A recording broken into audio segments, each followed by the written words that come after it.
Because there's no good faith, because they weren't honest with you. They didn't tell you what was really happening, because you don't know. If you knew what I just told you, the whole system would be completely different.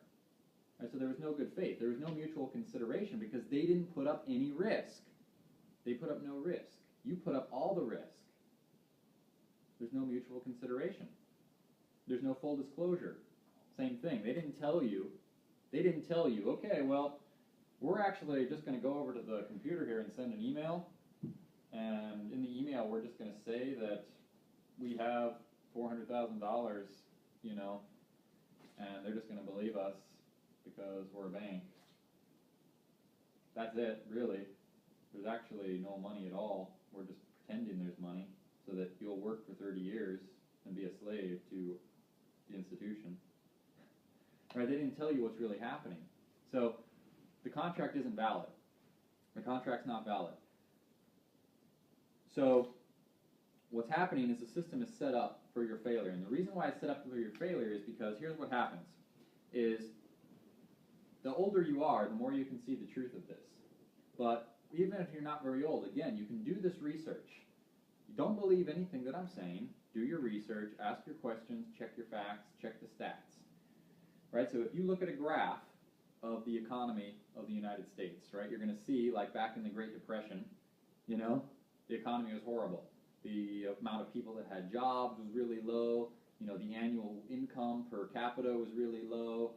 You know, the amount of people starving was really low, was really high. So the economy was really bad.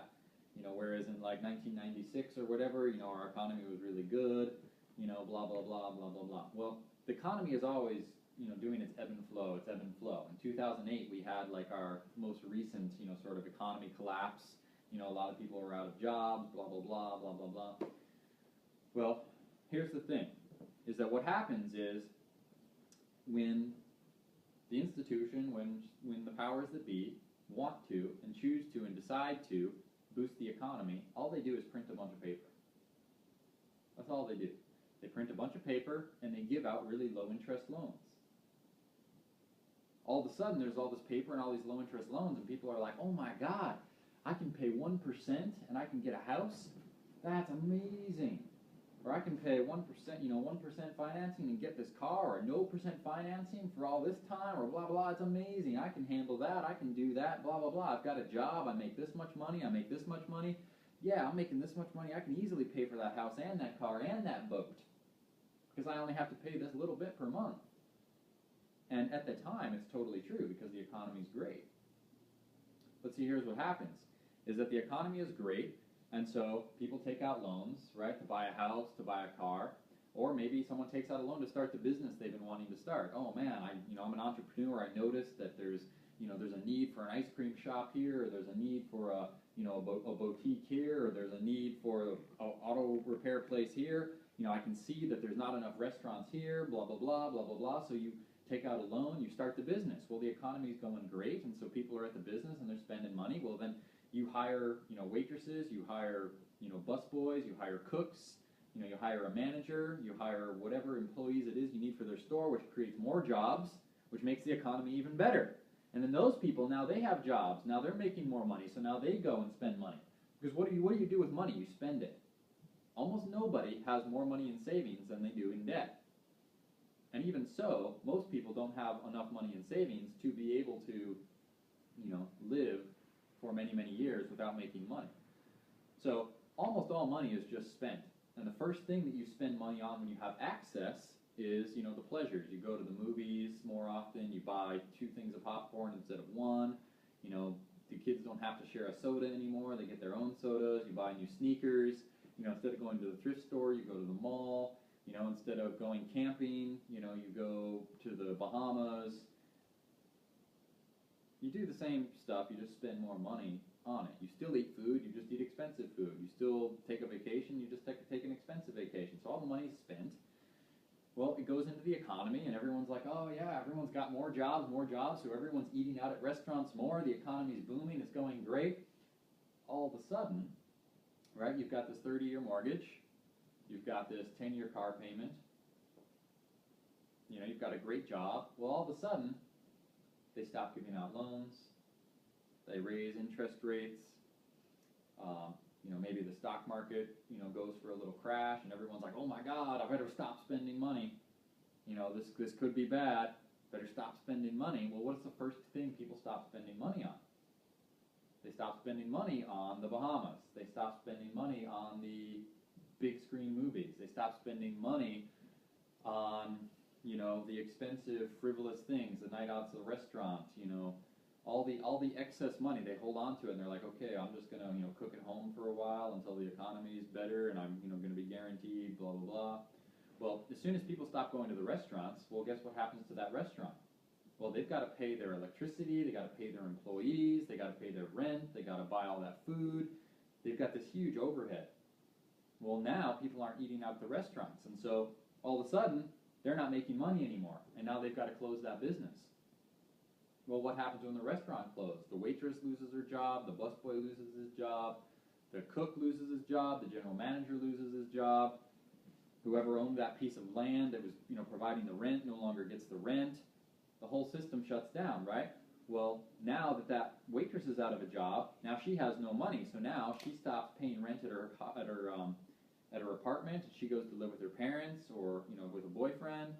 The busboy now isn't making money, and so he doesn't go out to the bar anymore.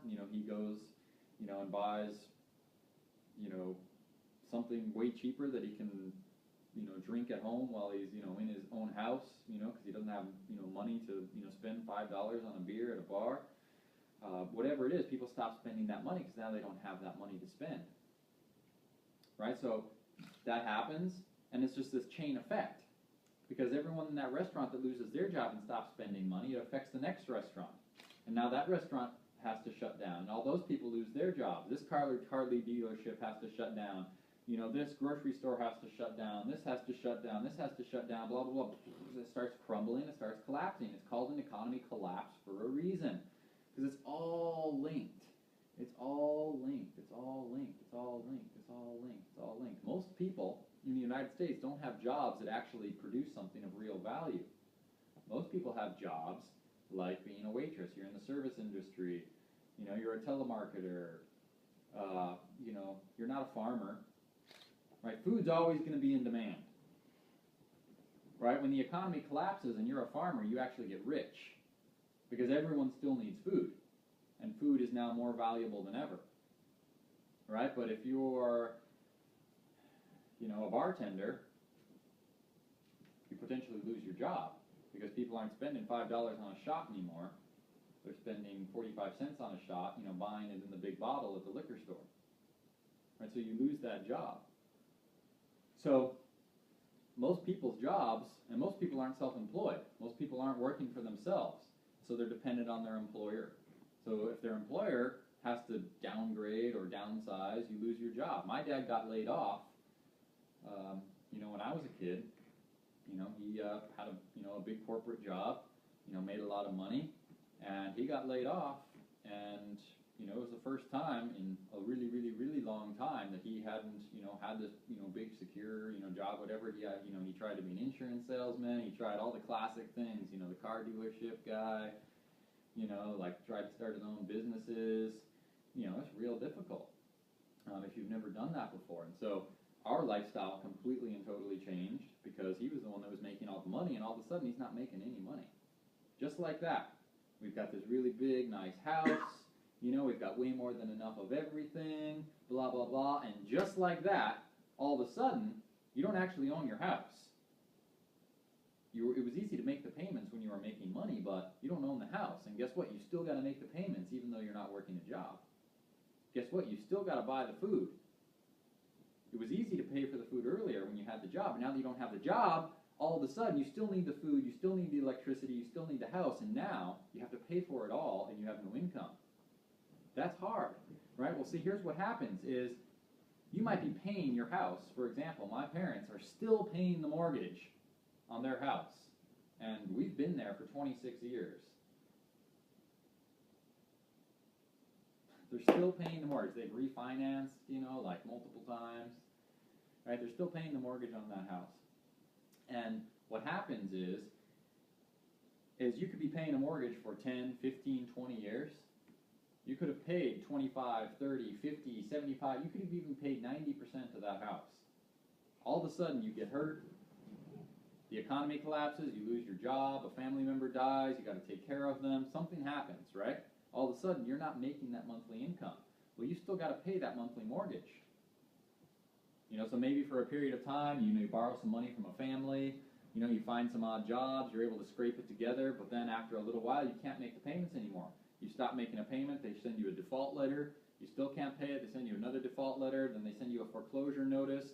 And a lot of states now, they've got these non-judicial foreclosures, so they just foreclose on you, they don't even go to court or anything, there's no trial. They just tell you, we're foreclosing, it's up on sale right now, you got to be out X amount of time. If you're not out, we're going to have you arrested, blah, blah, blah. And people don't know the law. People don't know the truth about money. People don't know the truth about the law. They don't know the truth about their power. And so guess what? You've been paying for that house for 10, 20, 30 years. You lose it. Doesn't matter that you had 90% of it paid off. You still lose it because it's not owned by you. It's owned by the bank. That's the system we're living in. So, number one, it's a fiat currency. It's treason. It's a fiat currency, no inherent value. Number two, that loan is created out of thin air. That credit for the loan is created out of thin air. There was no mutual consideration. There was no risk. There is no interest. That bank has no interest whatsoever. And they know that. They know that. You don't know that, but they do. So what does that say about them? What does that say about the structure of our economy when that's true? I mean, just the fiat currency in and of itself, to me is way, way beyond, way more than enough to be like, hello, right? But on top of that, you've got the banks that are creating creating credit with your signature, binding you into an agreement to pay for it on top of interest. They're selling and they're trading that note on foreign markets and making 5 to 10 times the amount of money on top of that. All right, so they're making mass amounts of money, right, value, assets through this whole process, and you're just struggling to make those payments. And if and when you don't, they just take the house. So the fiat currency, they create the credit, they trade it on foreign markets, and then on top of all of that, if you don't make a payment, they come in and they take the house. That's what's happening. It's completely and totally unlawful. Completely and totally unlawful. And people not only are accepting it, but they actually think there's nothing they can do about it. So I still haven't really been able to go over, the whole foundation of what's really happening. And there's a lot more that's really important to know. And it's in a way, it's really hard to wrap your mind around it because, like I said, it's like logically it makes sense, and logically you would want to believe that when you get a loan from a bank, they're honorable people, an honorable corporation, and they're taking out a deposit and they're giving you something of equal value, of mutual consideration. And yes, of course, you should pay it back. Of course. But that's not what's happening. Right? It's not like going to your neighbor and saying, hey, I'm out of eggs, and I just had, some guests over and I wanted to make them this really nice omelet, blah, blah, blah. Can I, have your dozen of eggs? I promise you I'll pay you back, or I'll buy you 2 dozen of eggs next time I go to the grocery store. Right? It's not like that. You're not actually getting something. And so you don't actually owe anything back. And I'm not just talking about morally, but I'm talking about, factually, logistically, practically, based on the way the structure of the law works. The structure of the law is actually there to protect us. It's just not being utilized because of the brainwashing, because the manipulation has taken place. Because, like I said, most people actually think what's happening is what's happening, but it's actually completely and totally, utterly far from the real truth. All right, so it's hard to wrap your mind around this because it doesn't really make any sense, but it is what's happening. And so it becomes really dangerous because the money changers, the central banks, right? They've been, we've been doing this for a really long time, thousands of years, and they're better at it every single year. And they've got this whole fluctuation system down. Like I said, they know exactly what people do when the economy's good, and they know exactly what people do when the economy is bad. And they purposefully flood the economy so that it's good, so that people take out all these loans, and they purposely crash the economy so that all the people lose all of their assets. You lose 20 years of your life. 20 years gone, just like that. And now they're really guaranteed you're going to have to work for the rest of your life. See, the whole thing is that, a lot of people say, well, money rules the world, money runs the world, follow the money trail, blah, blah, blah. And in a way, it's true. In a way, it is true. Governments are bought and paid for by money. Slaves, are bought and paid for by money. You can even buy, wives online with money, right? Supposedly, you can get anything with money. But the real powers that be, they don't actually care about the money at all, because it's just paper. It's just digits. They don't care about that at all. What they care about is the power and the control. And the money is the best device ever created. It used to be religion, and now it's money. Money has become the #1 global conditioning and manipulation and control tool on the entire earth. And that's what it's really about. So the real truth is let's just say all the currencies, not just the fiat currencies, but let's just say every single currency on earth disappeared just like that. Some magic, super god came down and was like, all the money is now gone, and all the money disappeared. Well, guess what? We'd still have everything. There'd be just as much food on the land that there is right now. The factories would still be making just as much electricity.